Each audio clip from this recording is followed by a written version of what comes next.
ہمارے ہاں بڑے بڑے سمجھدار لوگ نفسیاتی ہو جاتے ہیں، بڑی بڑی سمجھدار خواتین نفسیاتی ہو جاتی ہیں۔ میری ساس باتیں کرتی ہے، میری نند باتیں کرتی ہے، مجھے فلانا باتیں کرتا ہے، مجھے فلانا۔ بھائی باتیں، جس کے منہ میں زبان ہے اس نے بات تو کرنی ہے۔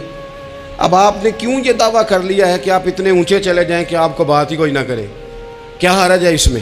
اگر کوئی آپ کو بات کر دے تو کیا ہے، ہم کسی نے کر لی تو پھر کیا ہوا؟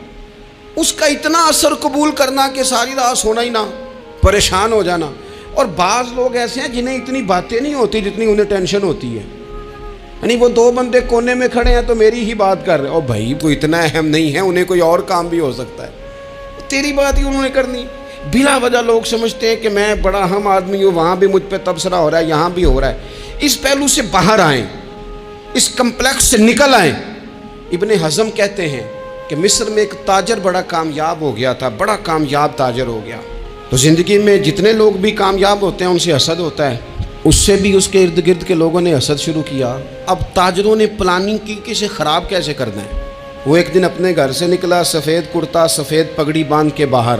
اب 5-6 لوگوں نے پہلے سے منصوبہ بندی کی ہوئی تھی۔ ایک صاحب اسے ملے، کہنے لگے ماشاءاللہ آج تو سفید کرتے پر سبز امامہ، سبز پگڑی بڑی ہی اچھی لگ رہی ہے۔ تو وہ ہنس کے کہنے لگا لگتا ہے آپ سو کے اٹھ کے آئے ہیں، پگڑی تو میری سفید ہے۔ اس نے کہا چلو پگڑی تو سبز ہی ہے، باقی آپ نہیں مانتے تو آپ کی مرضی۔ وہ آگے بڑھا تو اب کیونکہ پلاننگ تھی تو ایک شخص اور ملا، اس نے کہا کیا بات ہے، سفید کرتے پر آپ کا پیلے رنگ کا امامہ کیا جچتا ہے؟ اس نے کہا یار کو خدا کا خوف کر۔ ہنس کے کہا کیا ہو گیا، تیری اینک کا نمبر تو نہیں تبدیل ہونے والا ہوا؟ اور بھائی میں نے تو سفید کرتا اور سفید ہی امامہ باندھا ہے۔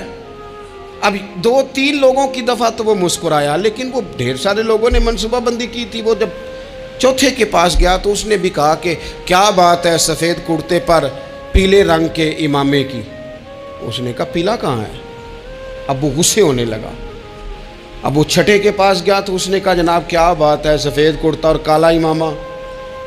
اب وہ غصے میں اتنا باولا ہوا کہ پہلے ہنسا پھر رویا، پھر اسے سمجھ نہ آئی کہ دکان کا تالا کس چابی سے میں نے کھولنا ہے۔ بس وہ شام ہوئی تو اس بیچارے کو بچوں نے روڑے مارنے شروع کر دیے۔ وہ اتنی تکلیف میں آ گیا کہ لوگ اسے پاگل کہنے لگے۔ کیوں؟ اس لیے کہ لوگ منصوبہ بندی، افواہ تھی نا کہ میری طبیعت خراب ہے، تو لوگوں نے حال پوچھ پوچھ کر بیمار کر دیا۔ لوگوں کی باتیں، لوگوں کے تبصرے، لوگوں کے کومنٹس۔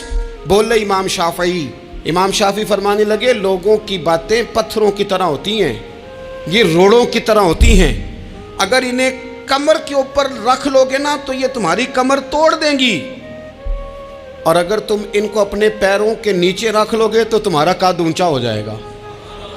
بس دنیا میں وہ لوگ پریشان ہوتے ہیں جو لوگوں کی باتوں کو کندھوں پر سوار کر لیتے ہیں، جو پیروں کے نیچے رکھے، جو پاؤں کے نیچے رکھے ان کا قد۔ وہ پرانے زمانے میں نا عارف رومی رحمۃ اللہ علیہ فرماتے ہیں کہ ایک بیل گائے گر گئی تھی کنویں کے اندر، تو اب وہ لوگ اس کو نکال تو نہیں سکتے تھے، تو انہوں نے اس طرح کیا کہ مٹی ڈالنی شروع کر دی کہ اب بدبو آئے گی، پریشانی ہوگی، تو اس کو بند کر دیتے ہیں اندر ہی، کنویں کو کنواں نئی جگہ پہ کھود لیتے ہیں۔ انہوں نے جب اس کے اندر مٹی ڈالی نا تو وہ گائیں جو تھی وہ مٹی جھاڑ کے تو مٹی کے اوپر آ گئی۔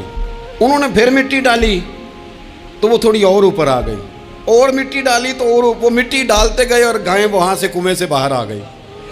لوگوں نے دفن کرنا چاہا، وہ باہر نکل آئی۔ اور میرے بھائی لوگ بھی اپنی باتوں میں دفن کرنا چاہتے ہیں، لیکن یاد